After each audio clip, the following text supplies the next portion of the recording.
क्या हुआ?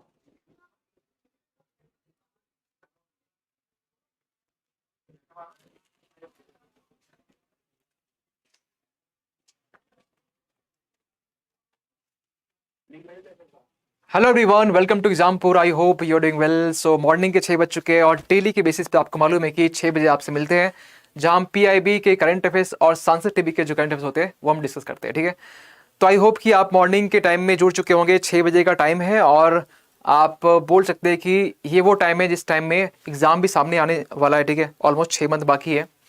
तो अभी का 2 से 3 मंथ का वो ये टाइम है जिस टाइम में प्री और मेंस लेकर हम चल सकते हैं। 2 मंथ के बाद में हम ओनली प्री और ओरिएंटेड हम बन जाएंगे। ठीक, तो आई होप कि आप सेशन को ज्वाइन कर चुके होंगे। Very good morning to all of you जो लोग जस्ट ज्वाइन कर रहे हैं। तो आपको मालूम ये भी होना चाहिए कि हम लोग डेली यहाँ पर 4 से 5 टॉपिक हम बात करते हैं। 4 से 5 टॉपिक को प्री और मेंस के ओरिएंटेशन पे हम बात करते हैं कि आपका प्री भी कंप्लीट हो, मेंस भी हो, और ये भी कोशिश करते हैं कि आपका कोई टॉपिक छूटे ना, है ना। और इसके लिए हम प्री और मेंस के क्वेश्चंस भी साथ में हम आजकल लाना स्टार्ट कर दिए कि कौन से क्वेश्चन पूछे गए।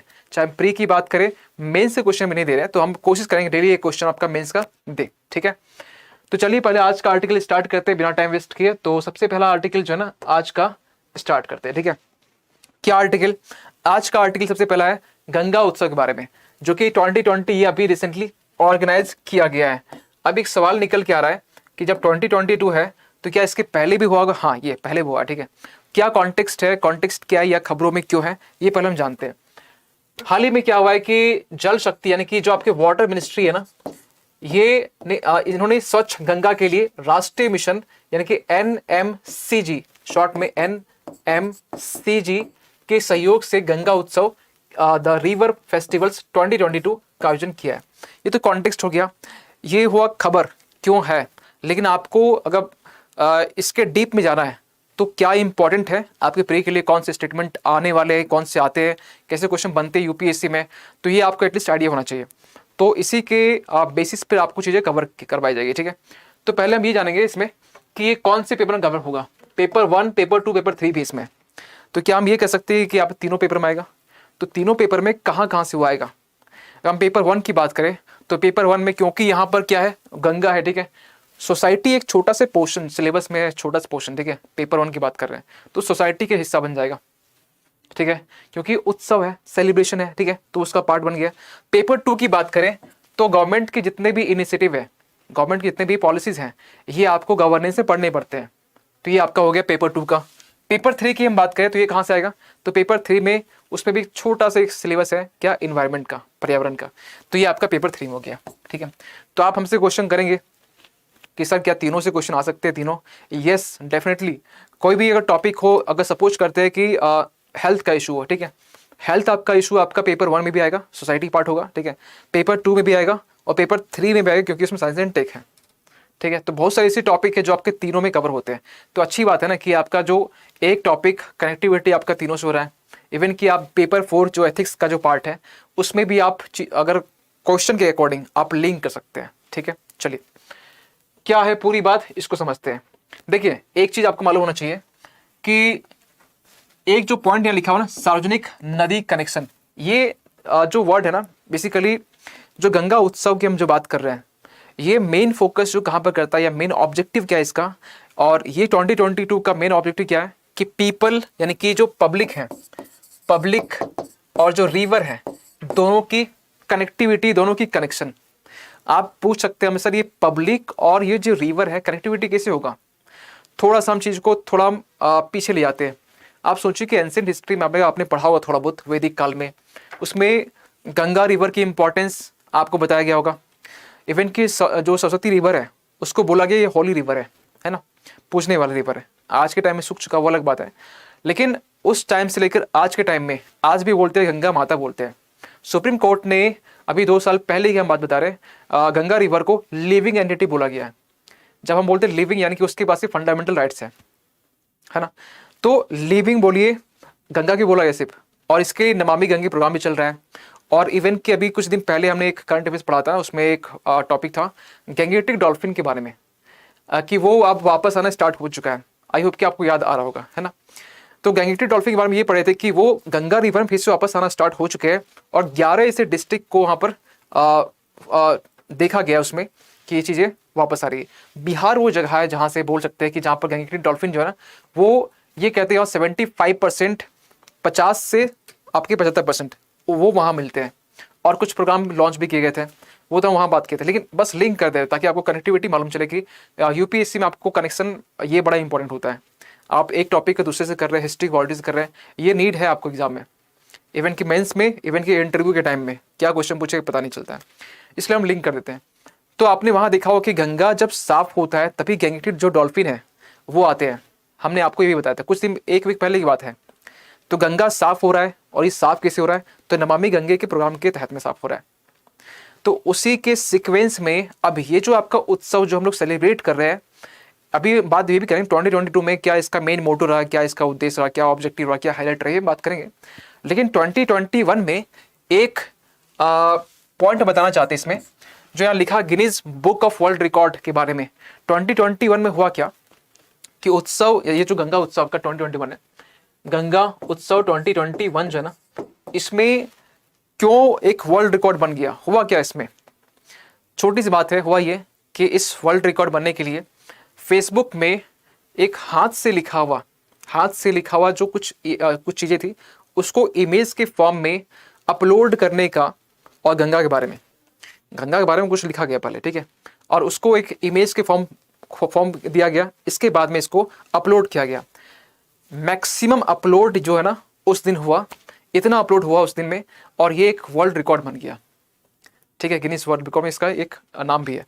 तो ये 2020 का आप बोल सकते हैं। कौन था इसमें? NMCG, इनका था कंट्रीब्यूशन।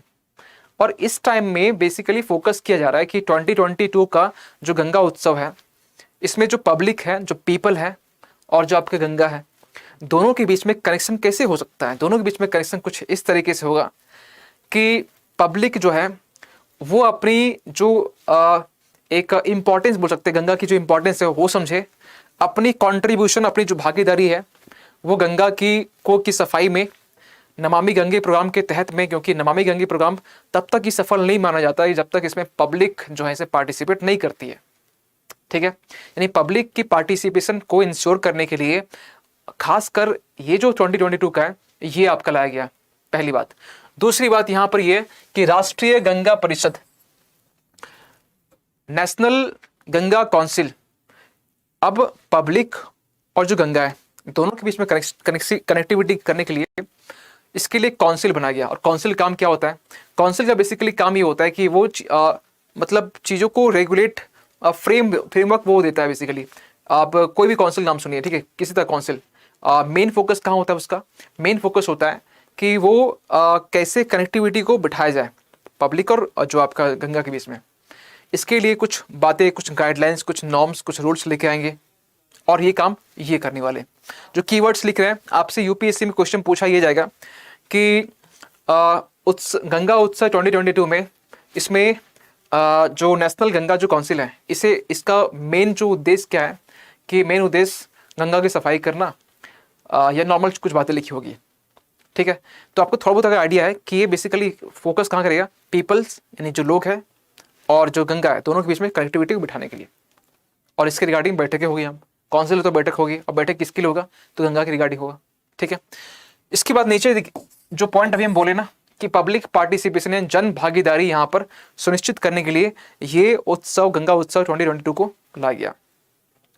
और इस बार का टारगेट ये है कि डिफरेंट जो सिटीज़ है, डिफरेंट जो सिटीज़ है जहाँ पर गंगा रिवर जहाँ फ्लो करती है, यूपी की बात की, यूपी से आपका जो बिहार होते हुए, तो जहाँ से गंगा रिवर निकलती है, हर एक जो एक वो टाउन या फिर वो एरिया जहाँ से रिवर निकल रही है, वो एरिया को सेलेक्ट करके वहाँ पर जाके इसकी जो इम्पोर्टेंस है, जो इसकी महत्व बोल सकते हैं, वो बताने की बात की जा रही है।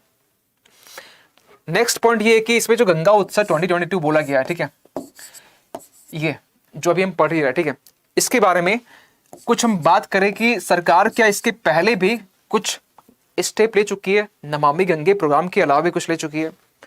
तो आपको मालूम चलता है यस, पहले भी ले चुकी है। तो हम बात करें पहले कौन कौन से ले चुकी है, तो पहले आपका है भुवन गंगा वेब ऐप। एक ऐप है वेब ऐप है बोल सकते हैं। ये गंगा के रिगार्डिंग है। इसमें लोग इस पे जोड़ते हैं यहाँ पर आके कि अपने जो भागीदारी है, जन भागीदारी कैसे सुनिश्चित आप करेंगे, इसको लेकर बातें की जाती है। कोई अपने स्वेच्छा से बोल सकते हैं, कोई अगर जन भागीदारी में अपना हिस्सा देना चाहता है तो वो कर सकता है, कोई इसमें बड़ी बात नहीं है, ठीक है। तो ये एप्लीकेशन, इसके लिए आपको बस एप्लीकेशन का नाम आपके दिमाग में होने चाहिए। आज आपको लग रहा है सर आज ऐसा क्यों लग रहा है कि आप थोड़ा सा बीच में खड़े हैं, क्योंकि मेरे पास आज यहाँ पोडियम है और ये पोडियम में थोड़ा सा अच्छा फील हो रहा है कि हमें लग रहा है कि यार सच में कुछ है आगे, है ना। तो यहाँ पर एक बात कहना चाहते हैं कि जो यहाँ भुवन गंगा वेब ऐप है, ये बेसिकली गंगा के स्वच्छ करने के लिए, गंगा को स्वच्छ करने की दिशा में ये स्टेप लिया गया, ठीक है। नीचे और एक आपका ये एक पॉलिसी, एक योजना है, कौन सा, तो गंगा कार्य योजना। ये भी आपका गंगा को साफ करने की दिशा में एक पहल है। तो मे भी हो सकता है कि गंगा के रिगार्डिंग क्वेश्चन पूछे जा सकते हैं, क्योंकि गंगा आपको मालूम है इंपॉर्टेंट रिवर है, लेंथ के रिगार्डिंग भी, और इसकी बेसिन बहुत बड़ी है। तो जियोग्राफी के पर्सपेक्टिव से या फिर हम बात करें आपका जो पॉलिटी के पर्सपेक्टिव से क्वेश्चन पूछे जा सकते हैं, है ना। लेकिन यहाँ से क्वेश्चन कैसे पूछे गए हैं अभी तक में एक क्वेश्चन का झलक हम देख लेते हैं, ठीक है। क्वेश्चन कैसे पूछे गए, एक क्वेश्चन आपके पास में ये इंग्लिश से दिखाई दे रहा है, लेकिन इंग्लिश वाले इसको इंग्लिश से देख लेंगे और हिंदी वाले में चलते हैं, ठीक है। हिंदी वाले में देखते हैं। यहाँ 3 स्टेटमेंट है, कोशिश करेंगे आप इसको सॉल्व करने का और अपना आंसर देंगे। तब तक हम क्वेश्चन को हम देख लेते हैं क्या क्वेश्चन कहा जा रहा है। इसमें क्वेश्चन बेसिकली आपका NGRBA के बारे में, यानी कि national Ganga river basin authority. ये हम वर्ड पीछे लिख सकते थे, ये वर्ड, क्योंकि गंगा के को साफ करने की दिशा में ये जो आपके NGRBA इसे भी बनाया गया, एक अथॉरिटी है, इसे सेटअप किया गया। अब ये जो अथॉरिटी सेटअप करने के पीछे मेन मोटो क्या है, आप इस क्वेश्चन को देख पा रहे होंगे और देखने के बाद में थोड़ा सा सॉल्व कीजिए। कुछ चीजें आपको यहाँ लगेगा कि उठपटांग सा कैसे, देखिए, और कुछ अभी इसमें कुछ ट्रिक बताएंगे कि सर आप तो ये बोल सकते हैं हमें कि सर सब कुछ तो कोई बता नहीं सकता है ना, सब कुछ पढ़ सकते हैं, लेकिन कैसे हम लोग क्वेश्चन को ऑप्शन को एलिमिनेट करेंगे, ये क्वेश्चन मार्क है। ये एक आर्ट है, क्वेश्चन के ऑप्शन को एलिमिनेट करेंगे, एक आर्ट है, एक कला है। ये ओवर द टाइम बोल सकते हैं कि आप जब चीज़ों को प्रैक्टिस करते तब ये डेवलप होती है।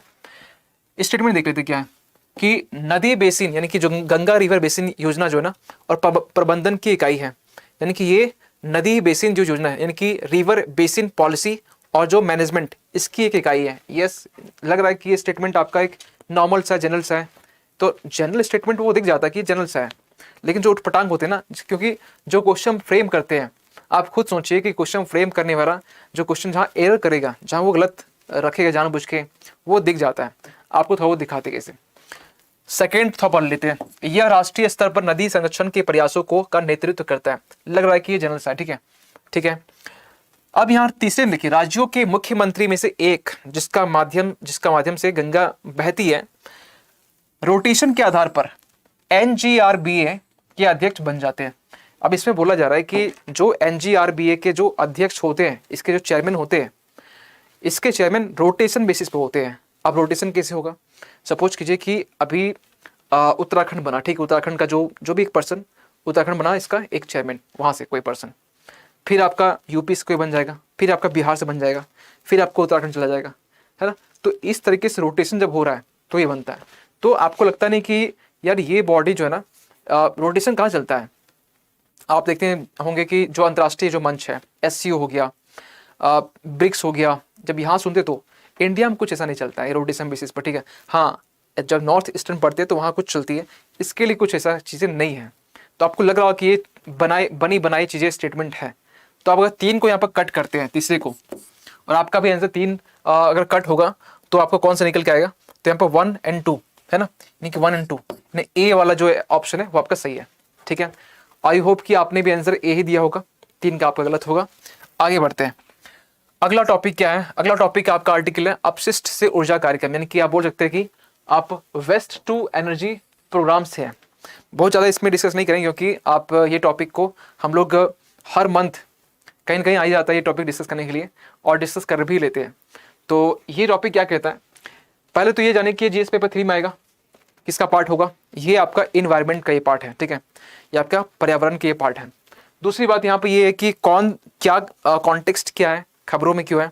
कॉन्टेक्स्ट ये है कि हाल ही में क्या हुआ है कि केंद्र सरकार ने अपने कचरे से मतलब अपने कचरे नहीं, ठीक है, कचरे की हम बात करें, ठीक है। ऊर्जा कार्यक्रम, ठीक है, यानी कि जो अपशिष्ट से ऊर्जा जो कार्यक्रम है को शुरू करने के लिए दिशा निर्देश जारी किए, एक गाइडलाइंस जारी किया गया है। वेस्ट टू आप एनर्जी कैसे आप कन्वर्ट करते हैं, आप कैसे कचरे से आप एनर्जी को प्रोड्यूस करते हैं, कैसे बनाते हैं, इसके रिगार्डिंग कुछ गाइडलाइंस, कुछ दिशा निर्देश दी गई है, ठीक है। आगे देख लेते हैं, जिससे कंपनियों के लिए बायोगैस और बायो सीएनजी, दो कीवर्ड यहां पर हम थोड़ा अंडरलाइन कर रहे हैं, बायोगैस और बायो सीएनजी, और शहरी औद्योगिक और कृषि अपशिष्ट और अवशेषों से बिजली का उत्पादन करने का मार्ग प्रशस्त हुआ है। देखिए, जो आपको तो ये मालूम होना चाहिए कि जो वेस्ट होता है, खासकर अगर हम बोले तो वेट, जो गीला वाला जो नम होता है, ठीक है, उसके जरिए मीथेन गैस बना के, ठीक है, या बायोगैस बोलिए आप, इसके जरिए आप जो इलेक्ट्रिसिटी है या फिर जो फ्यूल है, ईंधन बोलते हैं, आप प्रोड्यूस कर सकते हैं, गैस बना सकते हैं, है ना। ये यहाँ फोकस किया जाएगा इसमें बायोगैस में और बायो सीएनजी में, कि आप वेस्ट का देखिए, अभी अगर आप दिल्ली के आसपास रहते होंगे तो यहाँ पर जब आप दिल्ली नोएडा हाईवे जब आप कनेक्ट करते हैं तो आप देखते होंगे वहाँ पर एक बड़ा सा कचरा का मतलब वो डंपिंग ग्राउंड है। तो वहाँ इसका यूटिलाइजेशन जो है ना वो प्रॉपर तरीके से हो नहीं पा रहा है कि उस वेस्ट का यूटिलाइज कैसे करेंगे। जापान ने ऑफर दिया था, जापान अब वो भी कितना कर सकता है भाई दूसरे कंट्री में, अपनी कंट्री का तो अच्छे से कर रहा है, लेकिन दूसरी कंट्री बात है। और यहाँ पर दिक्कत क्या है कि वेस्ट में जब कुछ मंथ पहले की बात करें, जो शुरुआत में जब अपग्रेड जो कंपनी जो यहाँ पर है, उस अपग्रेड में जब थे बेंगलोर में, ये बात है फरवरी की, तो उस टाइम में जब बेंगलोर में थे तो जहाँ पर रुके हुए थे, जहाँ पर स्टे किए हुए थे जिस रूम में, तो वहाँ पर एक सिस्टम ये था कि अगर आप जो कचरा है, जो वेस्ट है आप इकट्ठा कर रहे हैं, तो उसको आप सेग्रीगेट कीजिए। किस तरीके से कि आप जो ड्राई है और जो वेट है उसको अलग अलग रखिए, और दोनों के लिए डस्टबिन अलग होना चाहिए, है ना। तो ये चीज़ें जब तक यहाँ पर रहे, दिल्ली में रहे, आसपास में रहे, तो मालूम ये चीज़ें थी, लेकिन इम्प्लीमेंट नहीं हो पाया। क्यों? ये हमारी हैबिट में नहीं है। वही चीज़ जब वहाँ पर गए तो 500 का फाइन है ना, तो 500 डर से हमें ये करना पड़ा। तो ये मतलब ये यहाँ से क्या चीज़ मिल रहा है कि सरकार अगर चाहे तो इम्प्लीमेंट कर सकती है, बस 500 फाइन रख दे, लेकिन यहाँ भी सेटिंग हो जाएगा आगे, ठीक है, गाड़ी वाले से। तो ये हम बताना चाह रहे हैं कि जब तक आप सेग्रीगेट नहीं करेंगे ड्राई और वेट को, तब तक उसका मैनेजमेंट भी हो नहीं पाएगा। वेस्ट का मैनेजमेंट करने के लिए हमें सूखे कचरे को और ड्राई को, ठीक है, सूखे और जो वेट होता है अलग करना पड़ता है। तो ये चीज़ें एक समस्या निकल के आती है। सरकार यहाँ पर कुछ गाइडलाइंस जो हम बात करें, दिशा निर्देश इसी के लिए दिया गया। अब ये देखते हैं कि यहाँ ये नहीं बोला गया किस स्टेट के लिए, किस यूटी के लिए। पहले तो ये चीज़ें जहाँ देखिए, दिल्ली ऐसा जगह है, यूटी है, जो एनसीआर बोलते हैं, ठीक है, नेशनल कैपिटल टेरिटरी रीजन। तो यहाँ पर अगर इम्प्लीमेंट करना होगा तो यहाँ पॉपुलेशन बहुत ज़्यादा है, 2 करोड़ के आसपास पॉपुलेशन है। इम्प्लीमेंट करने के लिए आपके प्रॉपर तरीके से आप बोल सकते हैं कि जो बेंगलोर जो पॉलिसी अपनाया हुआ है, ठीक है, उसको यहाँ भी अपनाना पड़ेगा, फाइन वाला सिस्टम, है ना। एक ये सिस्टम है, इससे क्या होगा फ़ायदा कि आप क्या होता है कि उसी कचड़े में आप जो ग्लास के कुछ पीसेस है, ग्लास के टुकड़े हैं उसमें, उसी कचड़े में आप कुछ खाने पीने की चीज़ें हैं, तो उसको सेग्रीगेट कैसे करेंगे? वो कोई जानवर भी खाएगा उस खाने पीने की चीज़ों को, उसमें ग्लास मिलेगा, नुकसान उसको भी है। सेग्रीगेट करना बड़ा इंपॉर्टेंट है। जो भी इलेक्ट्रॉनिक सामान है उसको अलग से कीजिए। आपने देखा कुछ कंट्री ऐसे भी है जहाँ पर 3 डस्टबिन आपके हैं। एक तो ड्राई है, जो कि आप जो रेपर ऊपर जो बिस्किट जो नमकीन खाते हैं उसके लिए। एक तो आपका इलेक्ट्रॉनिक सामान के लिए, जो कि आपका जो इलेक्ट्रॉनिक कुछ भी हो गया, वायर हो गया, कुछ सेमी कंडक्टर चिप ही हो गया, है ना, या फिर कुछ उसका बोर्ड का कुछ पोर्शन हो गया। और एक नेक्स्ट हो गया आपका जो गीला वाला पोर्शन हो गया। अभी तक इंडिया में 2 इम्प्लीमेंट हुआ है, और वो भी साउथ में कुछ सिटी में हुआ है, अभी तक नॉर्थ में नहीं आया है, ठीक है। नॉर्थ में आएगा तो मालूम चला कि गीले वाले में गुटखा मिल जाएगा, ठीक है, और सूखे वाले में सिगरेट मिल जाएगा, ठीक है। तो ये अभी जो गाइडलाइंस जो दिए गए ना, इसी के लिए दिया गया। और अभी देखते हैं कि अभी इसका एक आर्टिकल और आएगा, शॉर्टकट में आर्टिकल था, क्या गाइडलाइंस है शॉर्ट में आपको बताया। और अभी एक आर्टिकल इसके बारे में पूरा जो कंप्लीट वे में मेरे ख्याल से इसी मंथ में आ जाना चाहिए, तो उसको हम मेंस के लिए डिस्कस करेंगे, ठीक है। तो बस इतना ये टॉपिक था। आगे हम बात करते हैं अगला टॉपिक। अगला आपका वैश्विक जलवायु रिपोर्ट के बारे में, ये लिख लीजिए, बड़ा इंपॉर्टेंट है। क्यों? अभी एक क्वेश्चन दिखाने वाले, क्वेश्चन अभी लाएंगे, ठीक है। जो पहले क्वेश्चन पूछे गए आपके यूपीएससी प्री की हम बात करें, इवन की अभी 2020 की हम बात करें ना, 2020 वाले, जो कि ज़्यादा नहीं 22 तो हो गया ना, 2 साल पहले की, तो उसमें भी जो क्वेश्चन पूछा गया ना, आपको वो भी दिखाएंगे क्वेश्चन का टाइप कैसा होता है, ताकि आपको ये मालूम चले कि जो थ्योरी आप पढ़ रहे हैं हमसे, कहीं कुछ ऐसा तो नहीं कि मतलब गुमराह हो रहे हैं, ये भी आपको लगना चाहिए। तो इसके लिए आप क्वेश्चन लेके हम आते हैं, ताकि आपको एक सटीक वे में आपको चीज़ों को बता सके। क्या है पॉइंट, क्या है? पहले तो आप ये मानिए कि जीएस पेपर 3 में आएगा। 3 में किस में? तो इन्वायरमेंट में। आप पूछ सकते हैं सर ये आज क्या हो गया आपको, इन्वायरमेंट सारे क्वेश्चन लेके आए, आप पॉलिटी फैकल्टी और इन्वायरमेंट पढ़ा रहे हैं। करंट अफेयर्स में कुछ भी होता है, यहाँ तो हम साइंस ही पढ़ाए है ना, साइंस ही पढ़ा रहे हैं। इकोनॉमिक्स के, कल इकोनॉमिक्स का चला था, नहीं परसों चला था इकोनॉमिक्स का, कल मिक्स था, पॉलिटी भी था, इन्वायरमेंट भी था, साइंस एंड टेक भी था, सैटेलाइट वो भी समझा अच्छे से, है ना। तो यहाँ पर क्या है मुद्दा, ये समझते हैं। हाल ही में क्या हुआ है कि हाल ही में विश्व मौसम जो विज्ञान है, यानी कि वर्ल्ड मेट्रोलॉजिकल डिपार्टमेंट, ठीक है, संगठन WMO ने प्रोविजनल स्टेट, यानी provisional state of the global climate report को रिलीज किया है।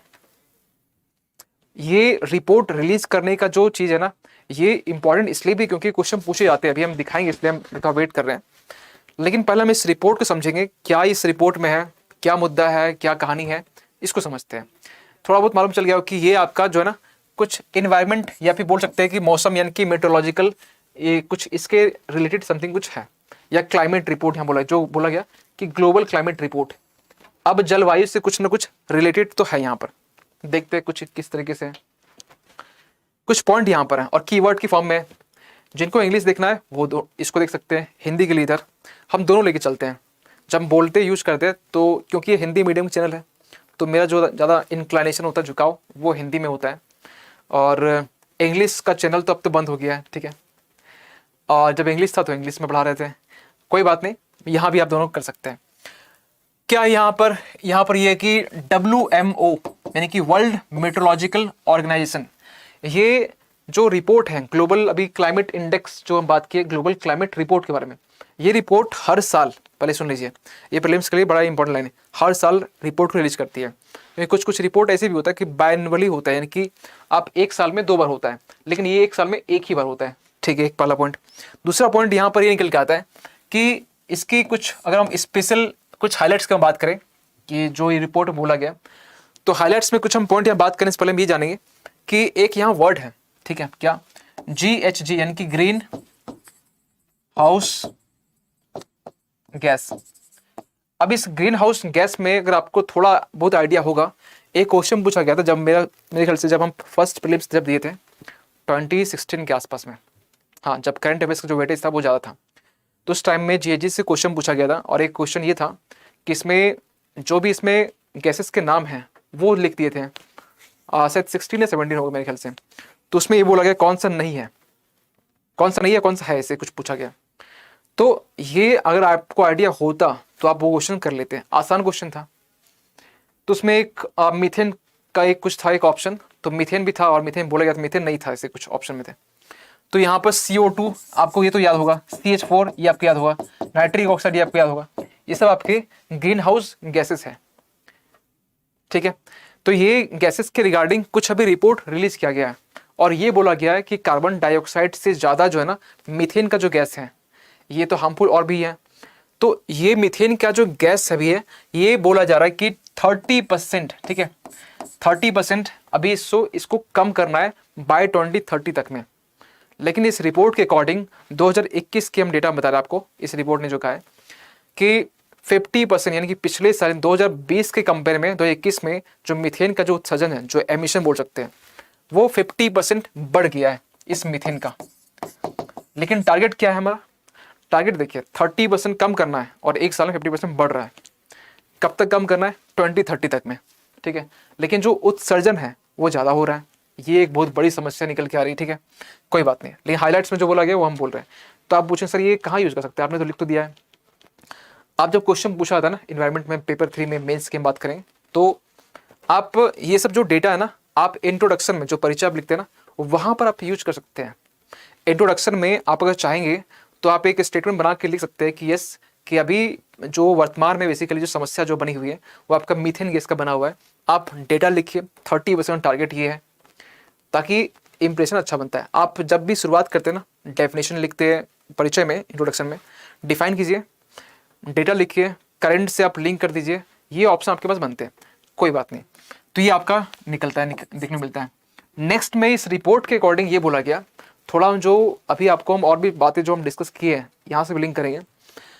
फोकस किया गया कि इस रिपोर्ट के अकॉर्डिंग कि जो टेम्परेचर है पूरे वर्ल्ड का टेम्परेचर, और जो पेरिस क्लाइमेट जो एग्रीमेंट है इसके अकॉर्डिंग आपको मालूम है कि जो 2015 में हुआ था कि पूरे वर्ल्ड का जो एवरेज जो टेम्परेचर है, औसत जो तापमान है, ये हमें 1.5 डिग्री सेल्सियस तक हमें रखना है। मतलब इंक्रीज, हम ये इतनी बात नहीं कर रहे हैं। जो प्री इंडस्ट्रियल जो आपका टाइम था, यानी इंडस्ट्रियल जो रेवोल्यूशन जो आया था उस टाइम से लेकर आपका इस टाइम में जो टेम्परेचर, ग्लोबल एवरेज टेम्परेचर, औसत की हम बात कर रहे हैं, ये उस टाइम से लेकर अभी तक में 1.5 डिग्री सेल्सियस बढ़ा, इतना लिमिट करना हमें। लेकिन ये 2.2 डिग्री सेल्सियस तक ये जाना चाह रहा है, तो 2 तक नहीं बढ़ने देना है। साइंटिस्ट और एक्सपर्ट का ये मानना है कि 2 डिग्री तक पहुंच सकता है, और इसके लिए पेरिस क्लाइमेट एग्रीमेंट ये चाहता है कि पूरा एक्टिव तरीके से सभी कंट्री, अगर क्योंकि ग्लासगो में जो आपका मीटिंग हुआ, ग्लासगो COP 26 यानी कॉन्फ्रेंस ऑफ पार्टीज 26 में, तो उसमें मीटिंग में ये बात निकली कि जो कार्बन का एमिशन है या फिर ग्लोबल जो एवरेज टेम्परेचर है इसे और कम करना है, और एक्टिवली, मतलब ये वर्ड यूज किया, एक्टिवली हमें हर एक कंट्री को यहाँ पे इसमें लग जाना है, ताकि जो एक औसत जो टेम्परेचर है ये बढ़ ना सके, और आप बोल सकते हैं कि आपका आगे आने वाले टाइम में, ठीक है। तो तापमान या टेम्परेचर ये भी रिस्पॉन्सिबल है किसके लिए, तो टेम्परेचर, ग्लोबल जो टेम्परेचर है औसत, ये भी बढ़ रहा है, ये रिपोर्ट में कहा गया।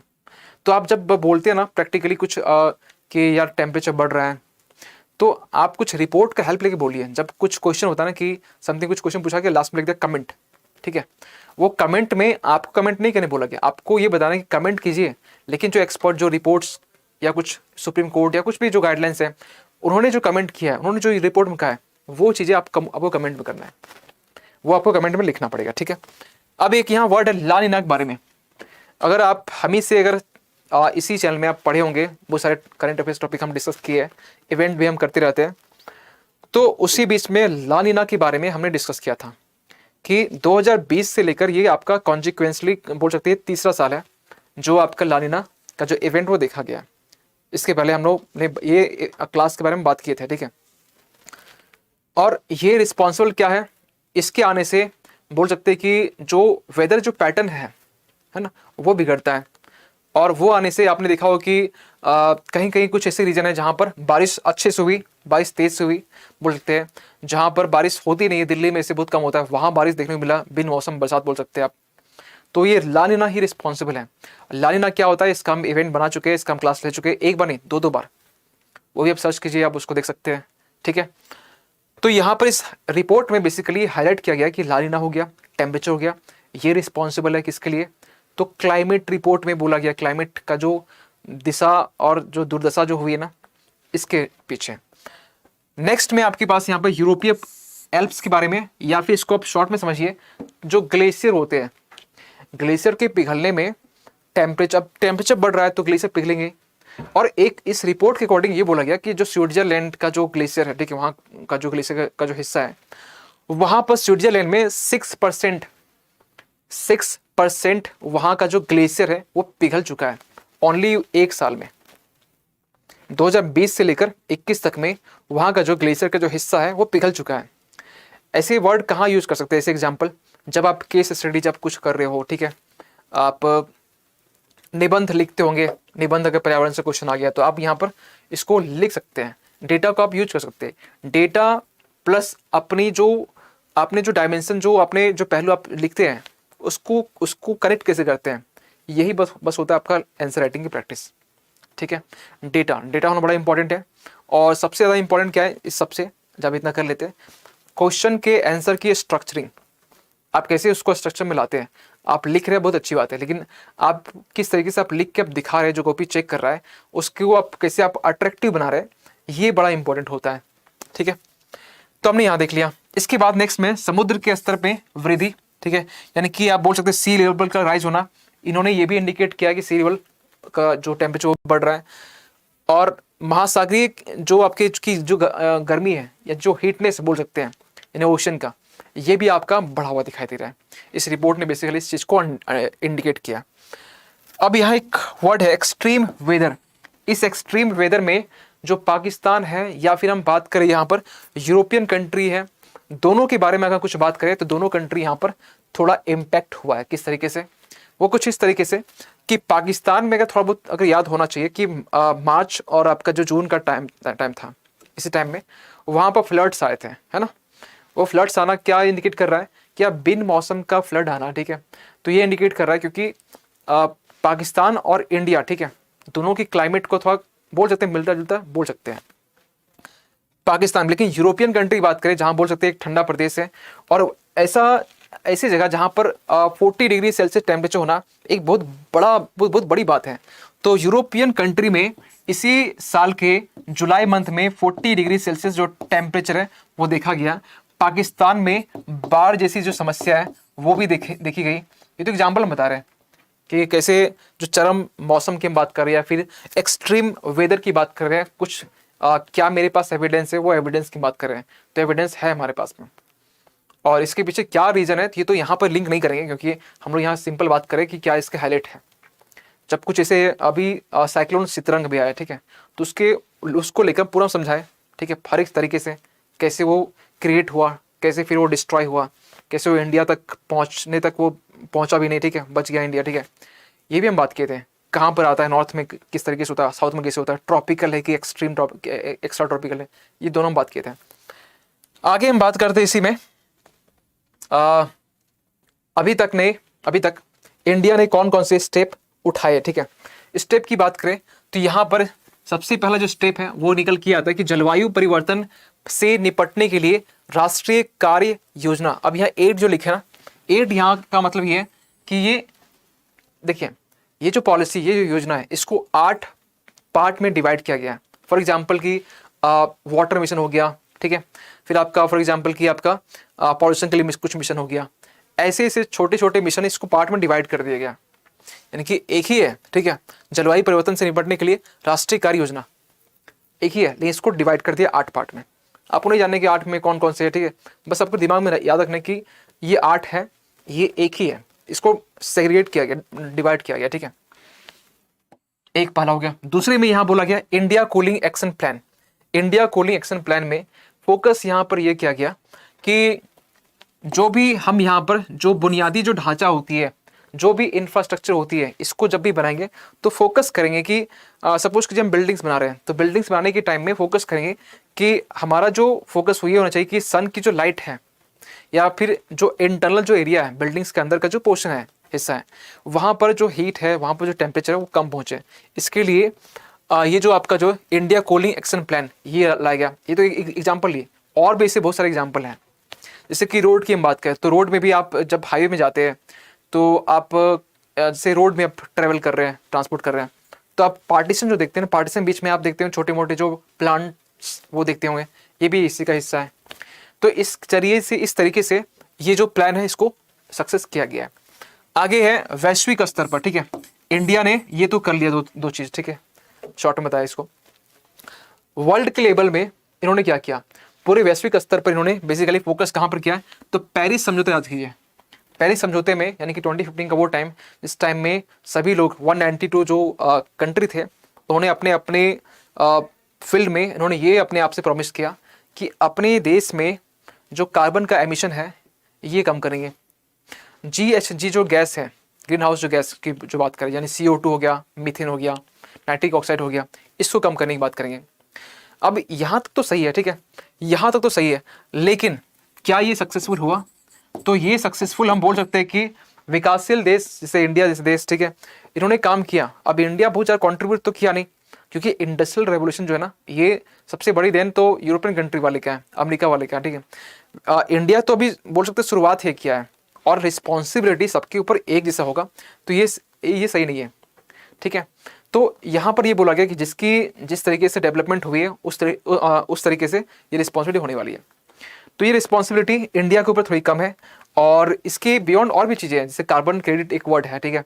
तो यहाँ पर भी लिंक नहीं करेंगे तो बहुत बड़ा हो जाएगा, ठीक है, क्योंकि ये जीएस का दुनिया है और ऊपर से यूपीएससी है ना। तो थोड़ा बहुत लिंक करेंगे, नहीं तो आप फिर ये बहुत कॉम्प्लेक्स बन जाएगा, सर कहाँ से कहाँ पहुँच जाते हैं और समझाने के चक्कर में। तो ये हो गया कुछ पॉइंट।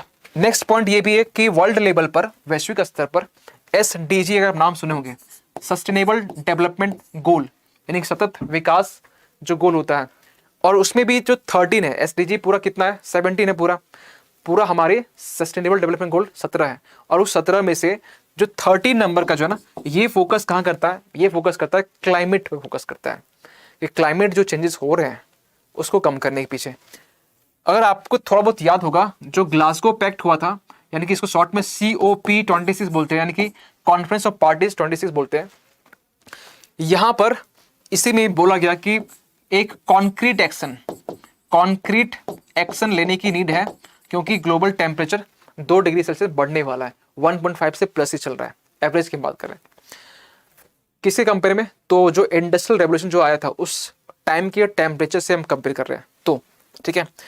और अभी आपको मालूम होना चाहिए कि 27 होने वाला है, COP27 होने वाला है ना। और इसके रिगार्डिंग कुछ आर्टिकल्स अब तो द हिंदू में आना स्टार्ट हो चुके हैं, तो ये भी हम बात करेंगे, ठीक है। कुछ आर्टिकल्स और भी पब्लिश हो जाए ताकि एक बैलेंस व्यू मिल सके COP के बारे में कि क्या चीज़ें हुई है और क्या इसका इम्पैक्ट पड़ने वाला है। एक तो आर्टिकल आज हम देखें COP के बारे में कि फूड सिक्योरिटी को लेकर, है ना, तो वो भी आर्टिकल हम नोट डाउन कर लिए, और कोशिश करेंगे कि वो आर्टिकल्स और 2-3 आर्टिकल मिला के उसको डिस्कस करने का, ठीक है, ताकि आपके पास में ऐसा नहीं कि एक आर्टिकल आप पढ़ रहे हैं फिर छूट गया कुछ आता उधर। इस क्लास में आपको एक टॉपिक के बारे में अच्छे से कॉम्प्रिहेंसिव वे में, ताकि आपके मेंस का एक जो आंसर है ना, वो आपके पास में एक कंप्लीट वे में आपके पास मिल सके, क्योंकि सारा खेल मेंस का है। 1750 बस ये दिमाग में लिख लीजिए, मिल्खा सिंह की तरह। तो यहाँ पर हमने ये पॉइंट बात की। इसके बाद WMO ने यहाँ पर इसी के अंडर में एक अंतर सरकारी संगठन, यानी कि बोल सकते हैं कि इंटर गवर्नमेंटल, ये एक ऑर्गेनाइजेशन है। थोड़ा बहुत बेसिक की बात करें तो WMO क्योंकि ये रिलीज किया है, इसके बारे में थोड़ी सी बेसिक जानकारी। ये एक अंतर सरकारी संगठन है, ठीक है, जो फोकस कहाँ करता है, फोकस आप नाम से क्या लग रहा है, वर्ल्ड मेट्रोलॉजिकल ऑर्गेनाइजेशन, यानी कि ये क्लाइमेट पे फोकस करता है। ये जलवायु जो परिवर्तन होता है, इसके कॉन्सिक्वेंस, इसके इम्पैक्ट, एफर्ट्स क्या होंगे, इसके ऊपर ये फोकस करता है पूरा, ठीक है। एक पॉइंट यहाँ और भी, क्या ये एक पॉइंट यहाँ भी है कि ये जो साहसिक नीतियाँ, ठीक है, या फिर बोल सकते हैं कि एक बोल्ड पॉलिसीज और जो सॉल्यूशन है, इसके ऊपर भी फोकस करता है। यानी कि ये रिपोर्ट के जरिए ये बताने की कोशिश की जा रही है कि एक बोल्ड स्टेप्स लेने की नीड है, किनको, हर एक स्टेप्स को, हर एक कंट्री को, किसके खिलाफ, तो जलवायु परिवर्तन के खिलाफ में, क्योंकि ये क्लाइमेट चेंज को इग्नोर करना मेरे ख्याल से ये इकोनॉमिकली, पॉलिटिकली, कल्चरली हर तरीके से ये इम्पैक्ट करने वाला है। तो कोशिश ये करनी चाहिए कि हमें हर फील्ड में, हमें हर एक कंट्री की रिस्पॉन्सिबिलिटी ये होनी चाहिए कि इसके रिगार्डिंग वो स्टेप ले और एक समाधान, एक सॉल्यूशन निकालने की कोशिश करें, ठीक है। तो ये छोटा आर्टिकल था और फिर भी हमें लगता है बहुत लंबे चौड़े से डिस्कस कर दिया। एक क्वेश्चन ये पूछा गया था 2018 में, अब देखिए क्वेश्चन का नेचर, और उसके बाद देखिए कि हम जो आपको बताए क्या यूपीएससी उस तरीके से क्वेश्चन पूछता है। तो अगर आप ये आपको, अच्छा इंग्लिश हो गया ना, हिंदी देखिए क्या है क्वेश्चन में। 2018 की ये क्वेश्चन है, ठीक है, 18 में क्वेश्चन पूछा गया था उस टाइम। ये वो टाइम था 2017, वो टाइम 2017 में जब प्रीलिम्स में मेरे 170 मार्क्स आए थे। आपने ये वीडियो देखा भी होगा, वीडियो हम वो डाल भी दिए वो मार्क्स का, ठीक है। तो क्या है इसमें, क्लाइमेट न्यूट्रल नाउ, ये एक नाम ही है, ठीक है, पूरा momentum for change climate neutral now is a initiative launched by, simple question पूछा गया, बताइए। तो पूरे जो इंडेक्स की बात करें, पूरा रिपोर्ट की बात करें, रिपोर्ट इंडेक्स की बात करें, तो इसमें जो का तो होता है ना, यानी कि जो क्वेश्चन रिपोर्ट रिलीज किया गया, किसने किया, क्या ऑब्जेक्टिव, क्या उद्देश्य रहा, बस क्वेश्चन ही बनते हैं। और मैक्सिमम क्वेश्चन बन जाता है कि इंडिया इस जो रिपोर्ट में इसको कवर किया गया, क्या रैंक है, तो आपको याद नहीं रखना, लेकिन बस एक आइडिया होना चाहिए इंडिया की रैंक अच्छी है या बहुत बुरी है, इतना आइडिया बहुत काफ़ी होता है। तो यहाँ पर आप अगर देखें क्वेश्चन में, तो ये राइट आंसर उसमें होता, मतलब इसका, इस आंसर का UNFCCC, यानी कि United nation framework convention of climate change, ठीक है। फुल फॉर्म याद नहीं होता, कोई दिक्कत नहीं, सुन के अगर आप लिख लेते हो तो बहुत अच्छी बात है। फिर से बोल ले रहा है, United nation framework convention on climate change, ठीक है। ये क्या करता है, रिलीज करता है इस रिपोर्ट को। और जिस टाइम में जैसे अभी आप उस टाइम में से अभी आप पढ़ रहे हैं, अभी जो पढ़ा है, ठीक है, इस रिपोर्ट यानी कि वर्ल्ड जो क्लाइमेट रिपोर्ट है, उस टाइम में हमने पढ़ा था तो क्वेश्चन आ गया। तो उसी तरीके से जिसने रिपोर्ट को रिलीज किया, आप सोचिए पीछे वाला क्वेश्चन आप देखिए यहाँ पर आपके जो टॉपिक में ही आपका ये आंसर मिल जाता है। एक तो सिंपल क्वेश्चन ये हुआ। इससे डीप में क्वेश्चन जाने के लिए हम मेंस पे चले गए, कुछ पॉइंट हम मेंस की बात कर लिए। यहाँ ऐसा नहीं कि यहाँ पे हम प्री के लिए बात की है, यहाँ प्री प्लस मेंस दोनों के लिए हम यहाँ पॉइंट कवर कर लिए, ठीक है। तो चलिए इसको यहीं तक रखते हैं। आई होप कि टाइम तो थोड़ा सा कम है आज के लिए, तो आई होप कि आपको समझ में आ गया होगा। थोड़ा सा हम बात करते हैं कि कुछ कोर्स के बारे में जो कि आपको थोड़ी जानकारी तो होनी चाहिए। सर्वोदय बैच के बारे में जो कि यूपीएससी में अभी हाल ही फिलहाल ये लॉन्च हुआ है, और इसमें अभी हाल में अभी ये ऑफर आपके लिए अवेलेबल है 75% का, जो कि आपको IAS 75 कोड अप्लाई करना पड़ता है। और आपको जो प्राइस आपके लिए जो अवेलेबल है वो आपका 4999 में है, ठीक है। जो इसकी रियल प्राइस है वो आपका 1,999 है, ठीक है, 20,000 के आसपास में। फीचर्स की बात करें तो इसमें live classes, PDF notes, day wise study plan, practice sessions, zoomed out sessions, ये आपको मिल जाते हैं। वन टाइम पेमेंट अगर नहीं करना होता तो आपके लिए सेकंड ऑप्शन अवेलेबल है EMI के। तो EMI के जरिए आप 3 मंथ में इसको पेमेंट कर सकते हैं, अगर आप चाहेंगे तो 2000 रुपीज़ दे करके, ठीक है। सेम चीज़ें, कूपन कोड वही IAS75। और अभी तक एप्लीकेशन डाउनलोड नहीं किए तो आप इसके लिए प्ले स्टोर जाना पड़ेगा, एग्जामपुर सर्च कीजिए, आपके पास जो इंटरफेस आएगा वो आपके पास दिखेगा, एग्जामपुर सरकारी नौकरी प्रेप। इंस्टॉल कीजिए, ओपन कीजिए, अपने नाम को यहाँ पर रजिस्टर कीजिए, और इसके बाद में वो सारे फीचर्स जो कि आपको एग्जामपुर प्रोवाइड कर रहा है वो आप इसको एक्सप्लोर कर सकते हैं। अगर हम बात करें यहाँ पर अनलिमिटेड क्विज एंड प्रैक्टिस के बारे में, या फिर free previous and solve question paper के बारे में, ऑल इंडिया स्कॉलरशिप टेस्ट के बारे में, या फिर फ्री PDFs जो कि आप पूछते रहते हैं PDF वो दीवाने यहीं पर है। तो structure paid courses, job alerts, ये आपको यहाँ मिल जाते हैं।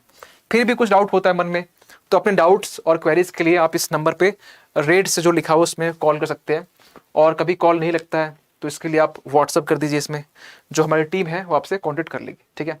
आई होप कि सेशन आपको अच्छा लगा होगा। सेशन अगर अच्छा लगा हो तो अपनी फीडबैक कमेंट में, ऑफलाइन कमेंट में जरूर दीजिए। आपके फीडबैक जरूर हम देखते हैं और रिप्लाई करने की कोशिश करते हैं, ठीक है। मिलते हैं कल के क्लास में, तब तक के लिए थैंक यू सो मच।